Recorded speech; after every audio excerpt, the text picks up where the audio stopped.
পদূলিমুখত হেঁপাহৰ ৰঙালী ৰাজ্যজুৰি দেখা গৈছে এক আনন্দময় পৰিৱেশ য'ত ৰাজনৈতিক তাপ উত্তাপৰ মাজতো সংস্কৃতি আৰু পৰম্পৰাই লাভ কৰিছে নতুন প্ৰাণ।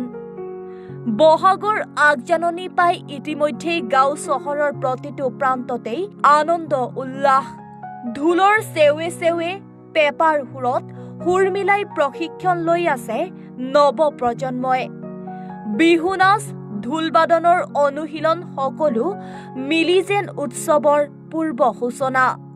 এই সাংস্কৃতিক উন্মাদনাৰ মাজতে কলিয়াবৰৰ এখন বিশেষ গাঁৱত দেখা গৈছে এক ব্যতিক্ৰমী দৃশ্য।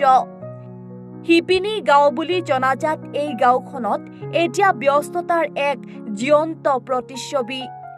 ইয়াত ঘৰে ঘৰে চলিছে তাঁতৰ শালৰ কাম। পুৱাৰ পৰা নিশালৈকে তাঁতশালত মাকুৰ খিটখিটনি। পৰম্পৰাগত অসমীয়া বস্ত্ৰ প্ৰস্তুত কৰাত নিমগ্ন হৈ পৰিছে গাঁওখনৰ জীয়ৰী বোৱাৰী। বিহুৰ বতৰত বজাৰত চাহিদা বৃদ্ধি পোৱাৰ লগে লগে উৎপাদনো বঢ়াইছে শিপিনীসকলে। গামোচা, চাদৰ মেখেলা আৰু আন আন হাতে বোৱা বস্ত্ৰ প্ৰস্তুত কৰি তেওঁলোকে বজাৰলৈ উলিয়াইছে নিজৰ শিল্পৰ নিদৰ্শন। এনে ব্যস্ততাৰ মাজতো মুখত হাঁহি লৈ আগবাঢ়িছে এই গাঁওখন। তাঁতৰ শালত ব্যস্ত হৈ পৰিছোঁ। তেনেকৈ চেনাইক দিবলৈ লাগিব বা ঘৰলৈও লাগিব, বেলেগ আলহী অতিথি আহিলে লাগিব আমাক দিবলৈ বা বিক্ৰী কৰিবৰ কাৰণে। আমি সদায় দিন হাজিৰা কৰি খোৱা মানুহ। আমি 13 চনৰ পৰাই তেনেকৈ ছাত্ৰ সন্থাৰ কাপোৰো গৈছিলোঁ, কিন্তু এতিয়া আমি এইবাৰ নিদিলে। এইবাৰ আমি নিজে বৈ কাটি মানে নিজে বেচি আছোঁ, ঘৰতে বিক্ৰী হৈ আছে। এতিয়া বেচিলোঁ মই 30-35খন মান বেচা হ'ল। এতিয়া বেচা হ'ল, সেইখিনি গামোচা বেচি এতিয়া ঘৰলৈ আকৌ গৈ আছোঁ।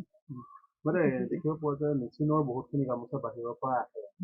তেনে ক্ষেত্ৰত আপোনালোকৰ কিছু সুবিধা সৃষ্টি নহয়? হয়, হ'লেও এতিয়া আমিতো সেইটোকে হেৰি কৰিবৰ কাৰণে আমাৰ ছোৱালীকো আমি শিকাই আছোঁ। ক্লাছ 7 পৰা 8 পৰাই তেনেকৈ বৈ কাটি তেনেকৈ আমাৰ ছোৱালীকো শিকাইছোঁ। প্ৰতিখন গাঁও ঘৰে ঘৰে আমাৰ ইয়াতে তেনেকৈ শাল বৈ পেলাই সকলোৱে তেনেকৈ উপকৃত হৈ আছে। প্ৰতিখন ঘৰতে দুখনকৈ হ'লেও এখনকৈ হ'লেও প্ৰতিখন ঘৰতে শাল আছে।